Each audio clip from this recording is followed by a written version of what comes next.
ಎನ್ನುವಂತಹ ವಿಚಾರವನ್ನು ತಿಳಿದು ಮದುವೆಯಾಗಬೇಕೆಂದು ಬಯಸಿದೆ. ಸಂಧಾನಕ್ಕಾಗಿ ಸುಗ್ರೀವನನ್ನು ಕಳುಹಿಸಿಕೊಟ್ಟೆ. ಕರೆದುಕೊಂಡು ಬಂದಿನ ಪ್ರಭು. ಸಂಧಾನ ವಿಫಲವಾಗಿ ಹೋಯಿತು. ಸಂಗ್ರಾಮವನ್ನೇ ಬಯಸಿದ್ದಾಳೆ. ಬಳಿ ಧೂಮ್ರಾಕ್ಷರನ್ನು ಕಳುಹಿಸಿಕೊಟ್ಟೆ. ಓಂಕಾರ ಮಾತ್ರದಿಂದ ಸುಟ್ಟಾಳಂದರು.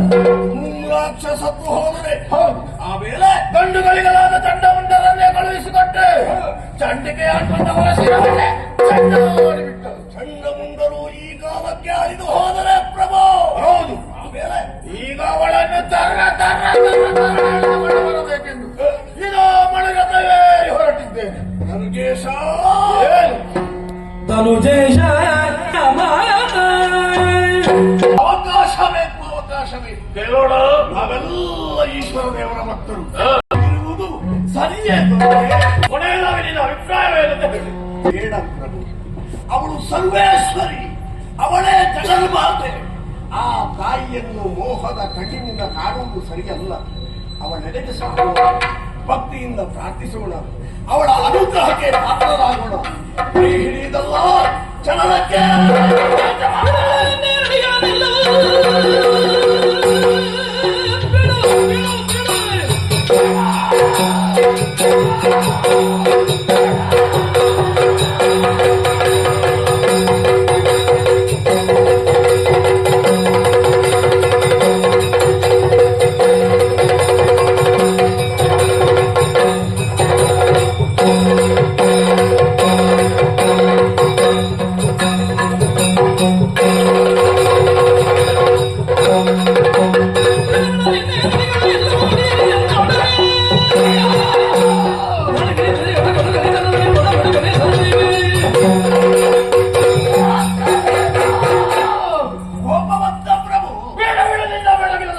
ಕೆಲವೆಲ್ಲ ಬಿಟ್ಟಿನ ಸ್ವಲ್ಪ ಮುಂದೆ ಬಾ. ಬಂದೆ. ಹೇಳಿದ್ದೇಳು. ನಿಗ್ರಹ ಶಕ್ತಿ ಅವಳಿಗಿದೆ. ಸುಗ್ರೀವ ಸತ್ತವರನ್ನು ಬದುಕಿಸಿದ್ದಾಳೆ ಎನ್ನುವುದಾಗಿ. ಹೌದು. ಅವನಿಗೆ ವಯಸ್ಸು ಎಷ್ಟಾಯ್ತು? ಅವನಿಗೆ ಎಷ್ಟೇ ವಯಸ್ಸಾಗಲಿ ಬದುಕಿದ್ದು ಸತ್ತದ್ದು ಹೌದು ತಾನೆ. ಅವ ಅಲ್ಲಿಗೆ ಹೋಗುವಾಗಲೇ ನಿತ್ರಾಣಿ ಆಗಿದ್ದಾನೆ. ನಾವು ಎಷ್ಟೋ ಮಂದಿದ್ದು ಕೊಂದದ್ದುಂಟು, ಬದುಕಿದ ಪ್ರಸಂಗ ಉಂಟ. ನೋಡು, ಸರಿಯಾಗಿ ಆಲೋಚನೆ ಮಾಡಿ. ಆಯ್ತು. ಸುಗ್ರೀವ ಅಲ್ಲಿಗೆ ಹೋದ. ಹೌದು. ಮೊದಲೇ ವಯಸ್ಸಾಗಿದ್ದ, ನಿತ್ರಾಣಿ ಆದ, ತಲೆ ತಿರುಗಿ ಬಿದ್ದ. ಏನೋ ಮುದುಕ ಬಿದ್ದಿದ್ದಾರೆ ಎನ್ನುವುದಾಗಿ ಸ್ವಲ್ಪ ನೀರು ಹಾಕಿ ಎಬ್ಬಿಸಿದ್ದು. ನೀವು ಅದನ್ನು ನಿಗ್ರಹ ಅಂತ ಹೇಳಿಕ್ಕೆ ಆಗುದಿಲ್ಲ. ನೀವು ನೋಡ್ಲಿಲ್ಲ. ನಾನು ನೋಡ್ಲಿಲ್ಲ. ಆದ್ರೂ ಕೂಡ ಧೂಮ್ರಾಕ್ಷ ಸತ್ತ. ಹೇಗೆ ಸತ್ತ ಧೂಮ್ರಾಕ್ಷ? ಹೇಗೆ ಸತ್ತ? ಕುತ್ತಿಗೆ ಹಗ್ಗಾಗಿ ಸತ್ತದ. ಕುತ್ತಿಗೆ ಹಗ್ಗಕ್ಕೆ ಸತ್ತದಲ್ಲ, ಕಣ್ಣಿನ ಸುಡುಗಣ್ಣಿಗೆ ಅವ ಬಲಿಯಾದ. ಹೌದು. ಹಾಗಾದ್ರೆ ಅಗ್ನಿನೇ ಯಾಕೆ ಬಲಿಯಾದವ? ಸುಡುಗಣ್ಣು ಇದ್ದದಿಲ್ಲ ಅಲ್ಲ, ಹಾಗೆ ಬಲಿಯಾದದ್ದಲ್ಲ. ಮತ್ತೆ ಅವಳನ್ನು ಕರೆತಂದು ಹೋದ. ಅವಳ ಚಂದವನ್ನು ನೋಡಿದ. ಈ ಹುಡುಗಿ ನನಗೆ ಸಿಕ್ಕಿದೆ ಆದೀತು ಅಂತ ಅರೆ ಕ್ಷಣ ಮೈ ಮರೆತ. ರಕ್ತಬೀಜ ಯಾವತ್ತು ಕೂಡ ಶತ್ರುವಿನ ಮುಂದೆ ಅರೆ ಕ್ಷಣ ಮೈ ಮರೆದ್ರು ಕೂಡ ಶತ್ರುವಿನ ಕೈಯಲ್ಲಿ ಮೇಲಾಗುತ್ತದೆ.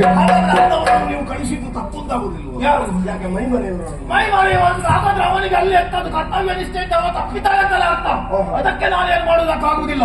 ಚಂಡಮುಂಡರ ಕಂಡ ಬ್ರಹ್ಮಚರ್ಯ ವ್ರತ ಅವಳನ್ನು ಒಮ್ಮೆ ಹೋಗಿ ನೋಡಿದ್ರು, ಮನಸ್ಸಲ್ಲಿ ಬಯಸಿದ್ರು, ನನಗೆ ಬಂದು ಹೇಳಿದ್ರು. ಮತ್ತೆ ಹೋದಾಗ ಅಯ್ಯೋ ಒಡೆಯನಿಗೆ ಆಕೆ ಹೇಳಿದೆ, ಇವಳು ನನಗೆ ಸಿಗುವುದಿತ್ತಲ್ಲ ಅಂತ ಭಾವಿಸಿದ್ರ. ನೋಡು, ಬ್ರಹ್ಮಚರ್ಯ ವ್ರತದಲ್ಲಿ ಇದ್ದವರು ಮಾನಸಿಕವಾಗಿ ಕೂಡ ಒಬ್ಬ ಒಂದು ಹುಡುಗಿಯನ್ನು ಇವಳನ್ನ ಹೆಂಡತಿ ಆಗಬಹುದು ಅಥವಾ ಇವಳು ನಮಗಾಗಬಹುದು ಭಾವಿಸಬಾರದು. ಅವಳನ್ನು ತಾಯಿ, ಅಕ್ಕ, ತಂಗಿ ಎಂದೇ ಭಾವಿಸಬೇಕು. ಅಲ್ಲಿ ಇವರು ಮಾನಸಿಕವಾಗಿ ಅವಿಚಾರಿಗಳಾದ ಕಾರಣದಿಂದಲಾಗಿ ಬ್ರಹ್ಮಚರ್ಯ ಕೆಟ್ಟಿದ್ದ ನೀವು ಇಷ್ಟವರೆಗೆ ಬ್ರಹ್ಮಚರ್ಯದಲ್ಲಿಯೇ ಇದ್ದವು. ಇನ್ನು ಬ್ರಹ್ಮಚರ್ಯ ಕೆಡಿಸಿಕೊಳ್ಳಬೇಕು ಅನ್ನೋದಕ್ಕೆ ಅರ್ಥ ಏನು? ನೋಡು, ಸುಗ್ರೀವರನ್ನು ಸಂಧಾನಕ್ಕೆ ಕಳುಹಿಸುವಾಗಲೇ ಹೇಳಿದ್ದಾಳೆ, ಸುಮ್ಮಳಲ್ಲ ನಿಸುಮ್ಮಳಲ್ಲ ಪ್ರತ್ಯಕ್ಷ ಶಂಭುವೆ ಬರಲಿ ಎಂಬುದಾಗಿ. ಸರಿಯಾಗಿ ಆಲೋಚನೆಯನ್ನು ಮಾಡಿರುತ್ತೇವೆ. ಯಾಕೆ ಲೋಕ 14 ಗಡು ಕೊಟ್ಟಿದ್ದ ಸುಮ್ಮಳಿಗೆ ಹೆಣ್ಣು ಅವಳು ಸವಾಲನ್ನು ಕೊಡ್ತಾ ಇದ್ದಾಳೆ ಎಂದಾದ್ರೆ ನನ್ನ ಮರ್ಯಾದೆಗೆ ನಾಗಬೇಕು ರಕ್ತ ಬೀಜ. ಹಾಗಾಗಿ ಹೋದವರೆಲ್ಲ ಹೋಗಲೇ ಬಿಡು. ಆದ್ರೂ ಕೂಡ ನೀನು ಹೇಳಿದಾಗೆ ನಾನು ಆಲೋಚನೆಯನ್ನು ಮಾಡಿದ್ದಾಳೆ. ಹೌದು, ಆಲೋಚನೆ ಬಂದವಳು ಜಗನ್ಮಾತೆ ಆಗಿದ್ದಲ್ಲಿ ಹೋಯ್ತವ್ಯ ಮೌತ್ಯವರ ರಕ್ತ ಬೀಜ ಅವಳ ಯೋಜನೆ ಸಾಕಾರಗೊಳ್ಳುತ್ತದೆ. ಹಾಗೆಂದುಕೊಂಡು ಈಗ ಬಂದವಳು ನಿಜವಾಗಿ ಅವಳು ಜಗನ್ಮಾತೆಯಲ್ಲ, ನಮ್ಮ ವಿನಾಶವನ್ನು ಬಯಸಿದ್ದ ದೇವತೆಗಳು. ಯಾವಳೊಬ್ಬಳಾಗ ಮಾಯಾವಳಿ ಕದಂಬವನದಲ್ಲಿ ಕುಳ್ಳಿರಿಸಿದ್ದಾಳೆ. ಅವಳ ಮಾಯೆಗೆ ನಮ್ಮವರೆಲ್ಲ ಬಲಿಯಾಗಿದ್ದಾರೆ. ಅಂತವಳ ಕಾಲಿಗೆ ಯಾವತ್ತೂ ಕೂಡ ನಾನು ಎರಗುವುದಿಲ್ಲ. ಕೊನೆಯದಾಗಿ ಒಂದು ಮಾತು, ಯಾವುದು? ಹೋಗುತ್ತಿದ್ದರೆ ನನಗಿಂತ ಮೊದಲಾಗಿ ನೀನು ಹೋಗುವೆ, ಇಲ್ಲದೆ ಇದ್ದರೆ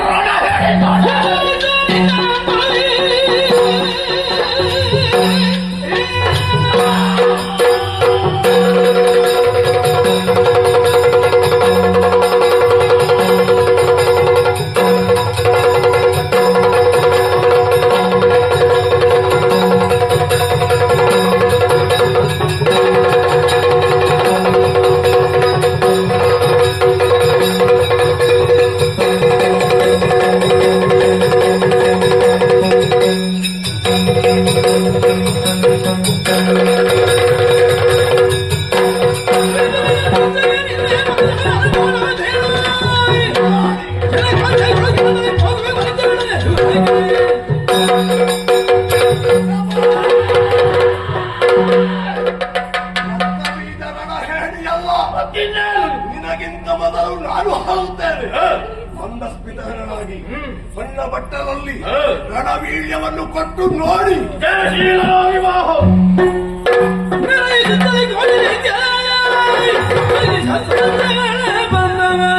ಮೆರೆಯುತ್ತಿರುವ ಕದಂಬವನದಲ್ಲಿ ಕಂಡು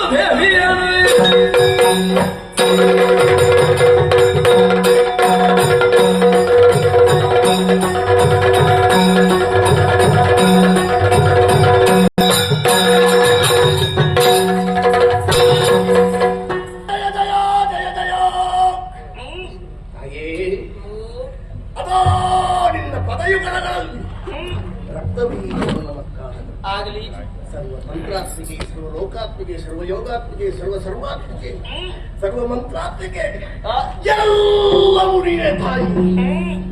ಇದನ್ನು ನಾನು ನಂಬಿದವ ಹೌದೇ ದೇವಿದಾಸ ಅಂತ ಹೇಳಿಕೊಳ್ಳೋದಲ್ಲ, ಆದ್ರೆ ನಿನ್ನನ್ನು ಕಂಡಾಗ ನಮ್ಮಲ್ಲಿ ಭಕ್ತಿ ರಸ ಮೂಡುವುದು ಸತ್ಯ.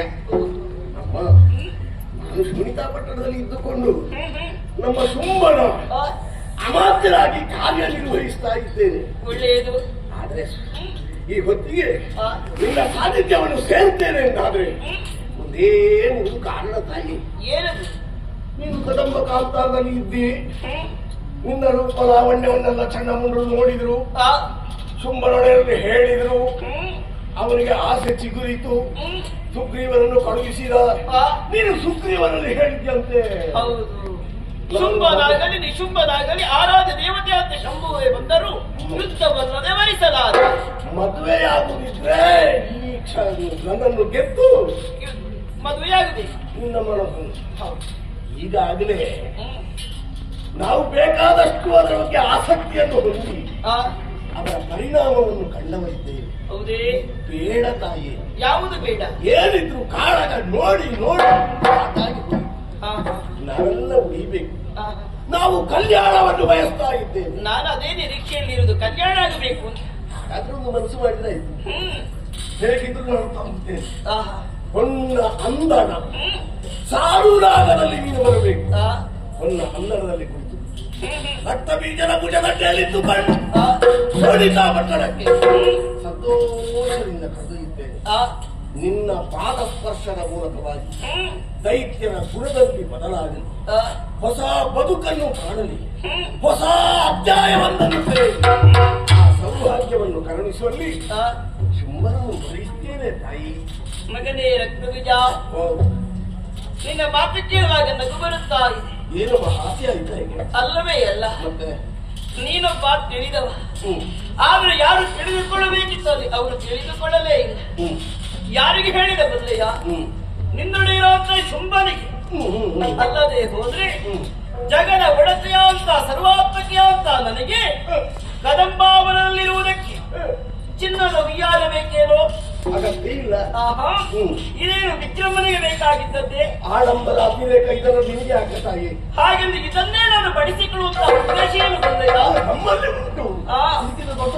ಹೌದು, ಆದ್ರೆ ಈ ಬಂಗಾರ ಎನ್ನುವುದು ಕಾಮನೆಗೆ ಒಂದು ದಾರಿಯಾಗುತ್ತದೆ, ಪ್ರಚೋದನೆಯಾಗುತ್ತದೆ ಎನ್ನುವುದನ್ನು ಅರ್ಥವಿಸಿಕೊಂಡೇ ಇದನ್ನೆಲ್ಲವನ್ನು ಬಳಸಿಕೊಂಡವಳು ನಾನು.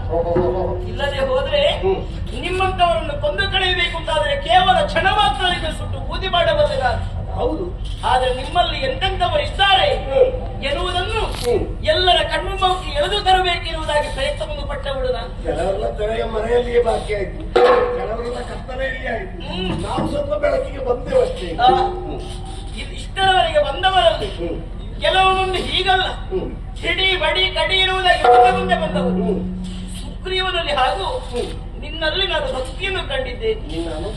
ಅಂತರಂಗದಲ್ಲಿ ಭಕ್ತಿಯನ್ನು ಇರಿಸಿಕೊಂಡಿದ್ದಿ, ಬಹಿರಂಗವಾಗಿ ಉಪನಗರಣವನ್ನು ತೀರಿಸಿಕೊಳ್ಳೋದಕ್ಕೆ ಪ್ರಯತ್ನವನ್ನು ಮಾಡುತ್ತಾ ಇದ್ದ. ನೀನು ಅನರ್ಕ್ಯವಂತಾರ ದೊಡ್ಡದಲ್ಲ, ಆದ್ರೆ ಏನು ಮಾಡುವುದು ಹೇಳು? ಎಲ್ಲಿ ಹುಟ್ಟಿ ಬೆಳೆಯಬೇಕಿತ್ತು ಅಲ್ಲಿ ಹುಟ್ಟಲೇ ಇಲ್ಲ.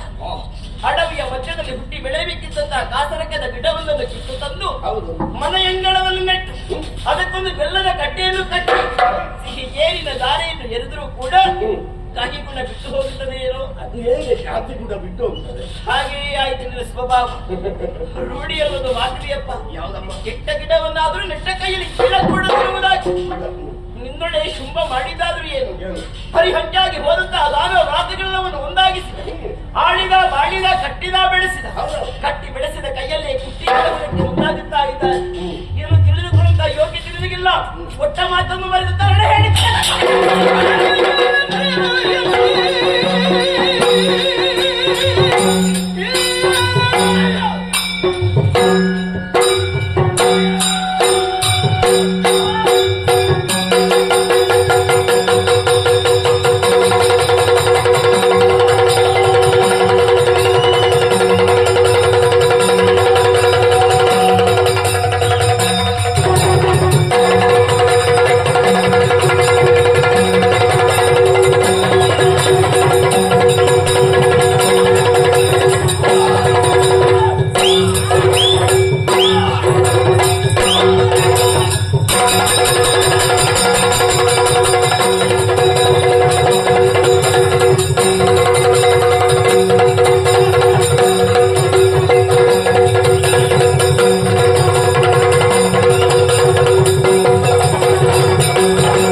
ಇಂದಾಡಿ ಹೆಣ್ಮಗಳು ಹೊರಗೆ ಹೊಡೆದಳಲ್ಲ, ಹಣೆ ಇಬ್ಬಾದವಾಗುತ್ತೆ. ರಕ್ತ ಸೋರುವುದನ್ನು ಅದುವೇ ಹೇಳಿದ್ದೇನೆ. ಆದರೆ ಬ್ರಹ್ಮದೇವರ ಅನುಗ್ರಹ ಉಂಟು. ಒಂದೇ ಒಂದು ಬಿಂದು ರಕ್ತ ಈ ಮಣ್ಣನ್ನು ಸೇರ್ತಾರೆ ಆದರೆ ನನ್ನಂತೆ ಇರುವ ವೀರರು ಹುಟ್ಟಿಕೊಳ್ಳೋದಕ್ಕೆ ಸಾಧ್ಯವಾಗುತ್ತದೆ. ಅದು ರಕ್ತವನ್ನು ದಾನ ದಾನೆಯಾಗಿ ಚೆಲ್ಲುತ್ತೇನೆ.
ಮಾಣಿಕ್ಯ ವೀಣ ಉಪರಾಳಯಂತಿ ಮದಾಲಸ ಮಂಜುಳ ವಾಗ್ವಿಲಾಸ ಮಾಹೇಂದ್ರ ವೀರ ದ್ಯುತಿಕೋಮಲಾಂಗಿ ಮಾತೃಂಗ ಕನ್ಯಾ ಮನಸಾ ಸ್ಮರಾಮಿ ಶುಂಭನಿ ಶುಂಭಾಂತಕಿ ಶಾಂತಳಾಗಮ್ಮ